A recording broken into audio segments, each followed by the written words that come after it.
Hello, xin chào tất cả mọi người. Chào mừng mọi người đã quay trở lại với kênh của mình.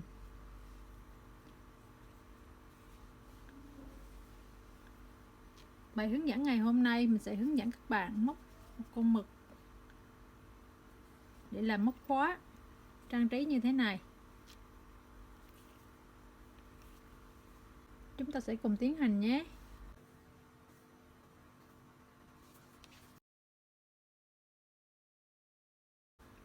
Với phần hướng dẫn này mình sẽ sử dụng len màu đỏ. Đầu tiên các bạn tạo giúp mình một vòng tròn ma thuật.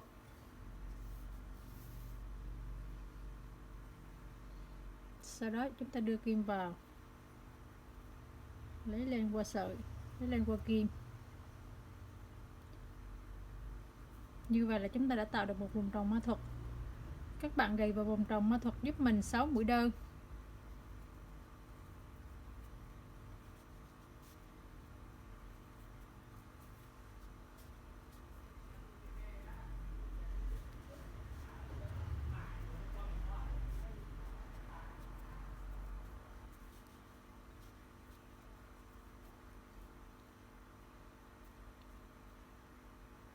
Sau khi đã tiến hành đủ 6 mũi, chúng ta kéo cái sợi dây này để khép lại vòng tròn.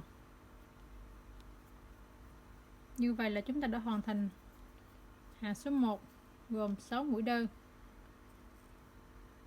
Ở hàng số 2, chúng ta thực hiện 6 mũi tăng. Một mũi tăng gồm 2 mũi đơn trong một chân. Mình sẽ dùng một sợi chỉ khác màu để đánh dấu lại vòng tròn. Chúng ta bắt đầu thực hiện.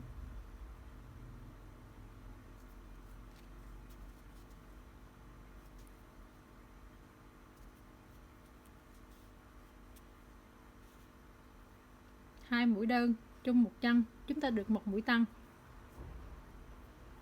Tất cả lặp lại 6 lần. 5 lần còn lại các bạn thực hiện tương tự.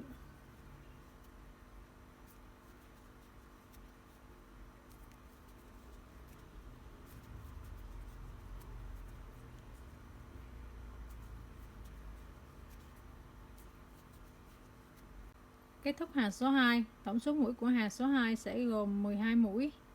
Ở hàng số 3, các bạn thực hiện giúp mình một cụm gồm một mũi đơn và một mũi tăng, tất cả lặp lại 6 lần. Một mũi đơn, một mũi tăng gồm 2 mũi đơn trong một chân. Một mũi đơn, một mũi tăng gồm 2 mũi đơn trong một chân. Chúng ta thực hiện tương tự đến hết vòng nhé. Kết thúc hàng số 3, tổng số mũi của hàng số 3 sẽ là 18 mũi. Ở hàng số 4, các bạn thực hiện một cụm gồm một mũi đơn, một mũi tăng và một mũi đơn, tất cả lặp lại 6 lần. Tổng số mũi của hàng số 4 sẽ là 24 mũi. Một mũi đơn, một mũi tăng cùng 2 mũi đơn trong một chân. Tiếp theo là một mũi đơn. 5 cụm còn lại chúng ta thực hiện hoàn toàn tương tự. Một mũi đơn, một mũi tăng gồm 2 mũi đơn trong một chân và một mũi đơn. Các bạn thực hiện tương tự đến hết vòng. Kết thúc hàng số 4, tổng số mũi của hàng số 4 sẽ là 24 mũi. Ở hàng số 5, các bạn thực hiện một cụm gồm 3 mũi đơn và một mũi tăng, tất cả lặp lại 6 lần. Tổng số mũi của hàng số 5 là 30 mũi. Một mũi đơn, hai mũi đơn, 3 mũi đơn và một mũi tăng gồm 2 mũi đơn trong một chân. 5 cụm còn lại chúng ta thực hiện tương tự. Kết thúc hàng số 5. Ở hàng số 6, các bạn thực hiện một cụm gồm 2 mũi đơn, một mũi tăng và 2 mũi đơn, tất cả lặp lại 6 lần. Tổng số mũi của hàng số 6 sẽ là 36 mũi. Một mũi đơn, hai mũi đơn, một mũi tăng gồm 2 mũi đơn trong một chân. Tiếp tục 2 mũi đơn. Như vậy là chúng ta đã thực hiện được một cụm. 5 cụm còn lại thực hiện hoàn toàn tương tự. Kết thúc hàng số 6. Từ hàng số 7 đến hàng số 9, các bạn thực hiện giúp mình mỗi hàng gồm 36 mũi đơn. Có tổng 3 hàng. Từ hàng số 7 đến hàng số 9, chúng ta chỉ thực hiện mũi đơn. Mỗi hàng gồm 36 mũi đơn.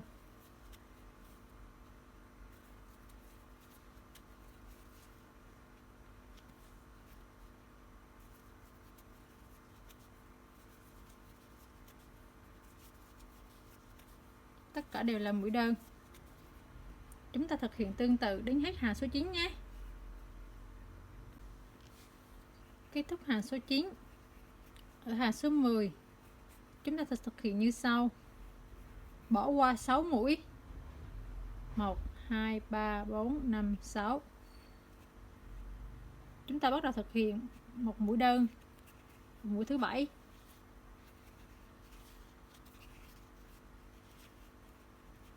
Tiếp tục thực hiện 11 mũi đơn nữa.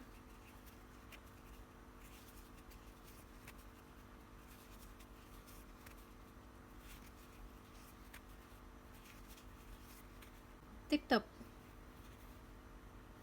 bỏ 6 mũi. Bỏ qua 6 mũi. Chúng ta thực hiện tiếp tục 12 mũi đơn vào các chân tiếp theo.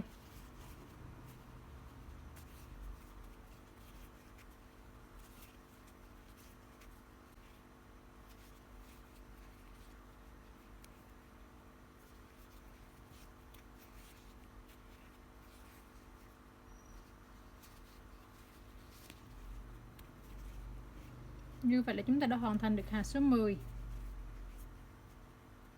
Chúng ta làm như vậy để tạo được hai cái vây của con mực.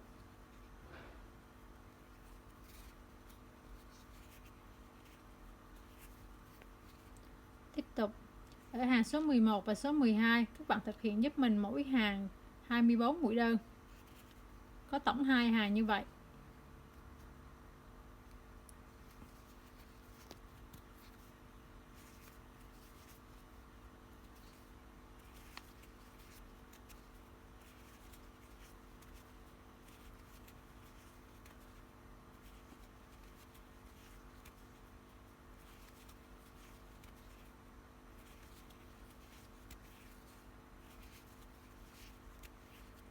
Chúng ta thực hiện tương tự cho đến hết hàng 12 nhé. Kết thúc hàng 12.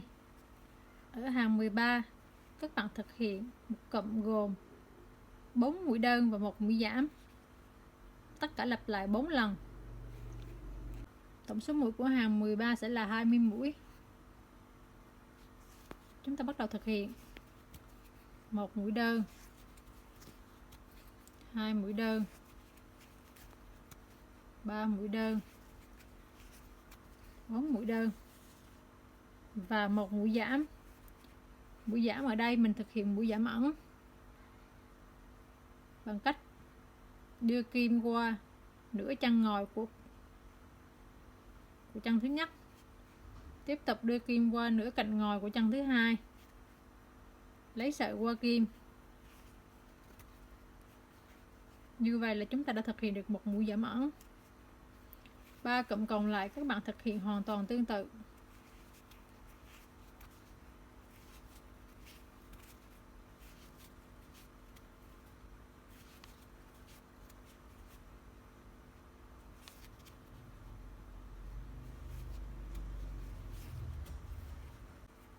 Kết thúc hàng 13. Ở hàng 14, các bạn thực hiện 20 mũi đơn.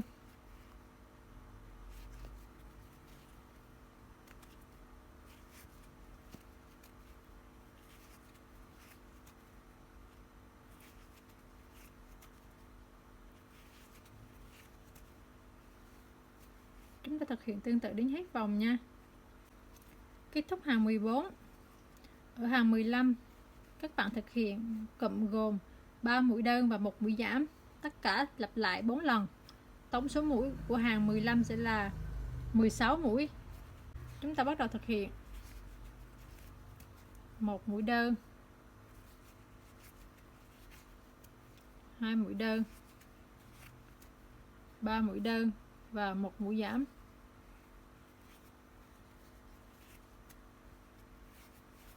Bốn cụm còn lại các bạn thực hiện hoàn toàn tương tự.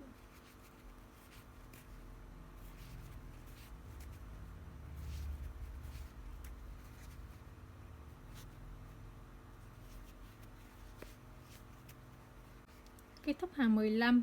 Ở hàng 16 và hàng 17, các bạn thực hiện mỗi hàng gồm 16 mũi đơn, có tổng 2 hàng như vậy.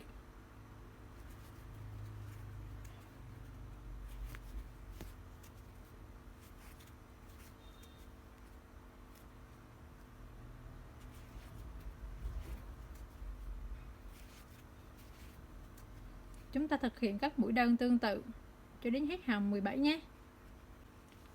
Kết thúc hàng số 17, chúng ta sẽ dừng lại, khâu lại hai cái vai của con mực và nhầu bông. Mình sử dụng một đoạn len cùng màu để tiến hành khâu.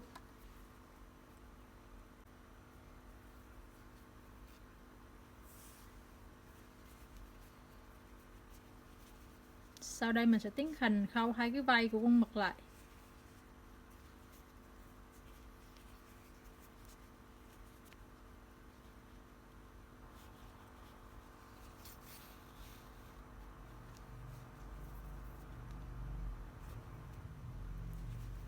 Đây, chúng ta sẽ khâu theo cái đường này.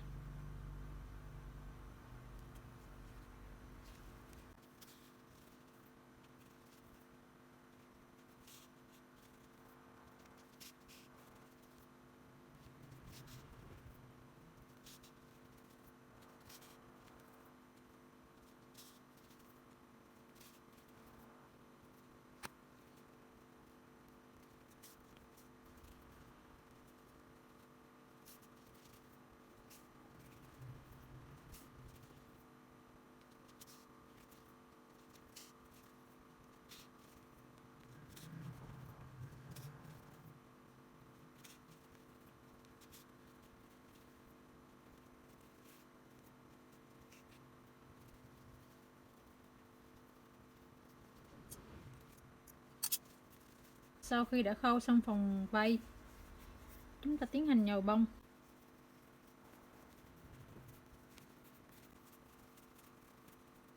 Sau khi nhầu bông xong, chúng ta sẽ tiếp tục hàng số 18. Các bạn thực hiện một cụm gồm 2 mũi đơn và một mũi giảm, tất cả lặp lại 4 lần. Một mũi đơn, 2 mũi đơn và một mũi giảm.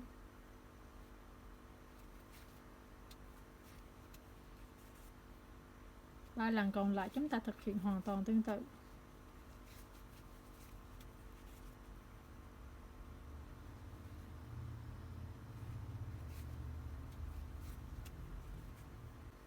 Kết thúc hàng số 18.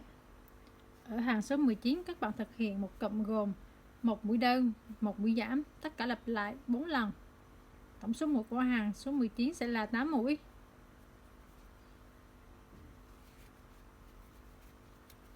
Một mũi đơn, tiếp tục sẽ là một mũi giảm. 3 lần còn lại chúng ta thực hiện hoàn toàn tương tự.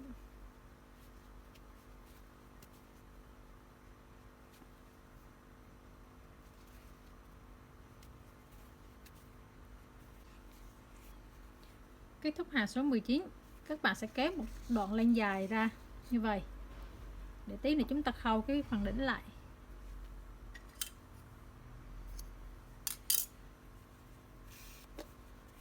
Đến đây thì chúng ta sẽ tiếp tục nhồi thêm một tí bông nữa ở phía đầu này nhé.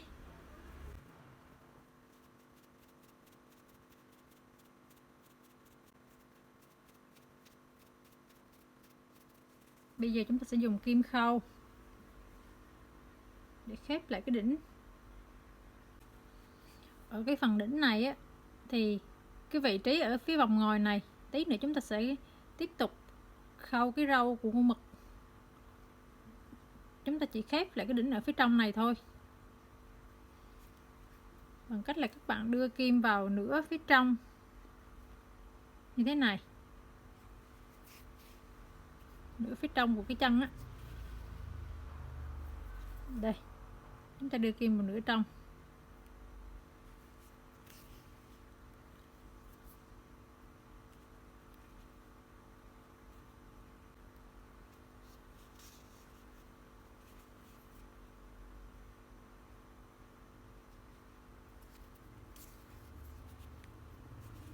Sau khi đã khép lại cái vùng đỉnh này thì chúng ta tiến hành giấu lên vào, giấu sợi vào trong này luôn.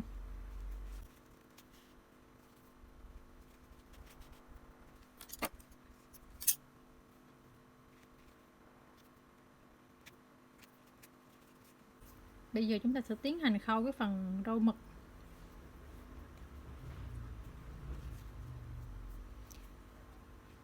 Tổng số râu mực sẽ là 8 cái. Và các bạn sẽ khâu vào nửa vòng ngồi. Lúc nãy chúng ta đã khâu ở nửa vòng trong này để khép lại vòng tròn này. Thì bây giờ chúng ta khâu nửa cái vòng ngồi này. Đây, đầu tiên các bạn đưa kim qua vị trí này. Chúng ta lấy sợi, thực hiện lên 20 bính.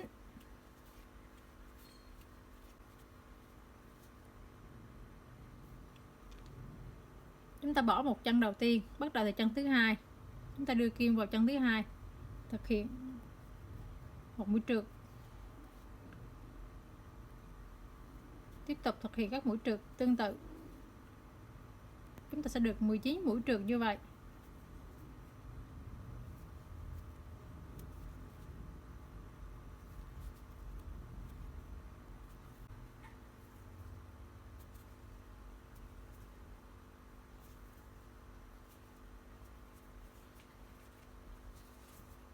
Sau khi đã tiến hành đủ 19 mũi trượt, chúng ta sẽ trượt cái mũi cuối cùng này vào cùng cái chân này luôn.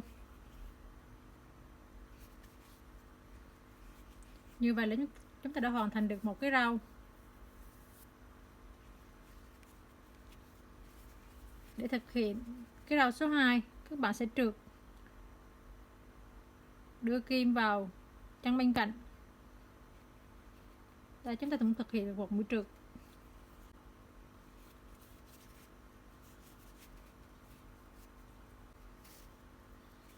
Chúng ta tiến hành giấu cái sợi len thừa này đi nha.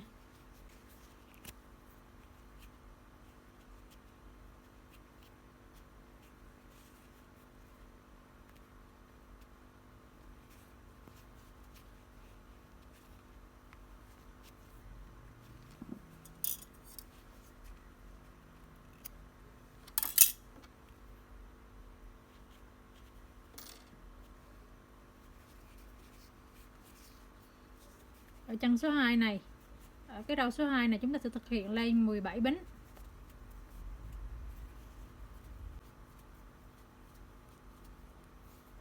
Có nghĩa là chúng ta sẽ thực hiện sau lai với nhau.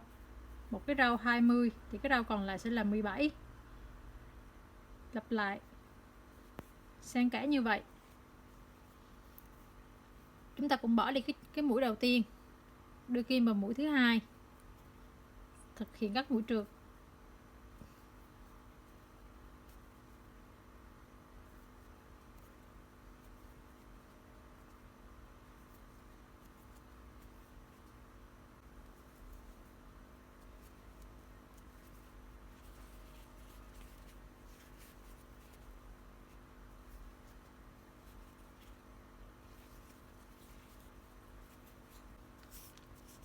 Như vậy là mình đã hoàn thành được 2 cái rau. 6 cái còn lại các bạn thực hiện tương tự. Sau khi hoàn thành được 8 cái rau, chúng ta sẽ có một con mực như thế này. Ở mũi cuối cùng này, các bạn tiến hành trượt vào cái rau đầu tiên. Chúng ta kéo sợi, chốt hàng.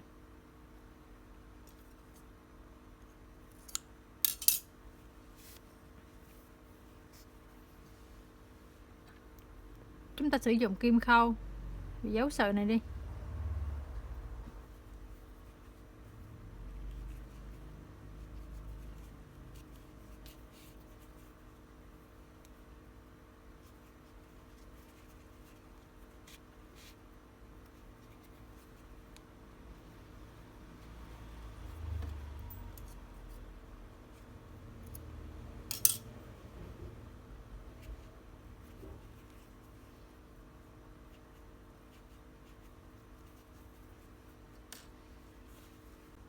chúng ta sẽ gắn thêm mắt vào cho nó.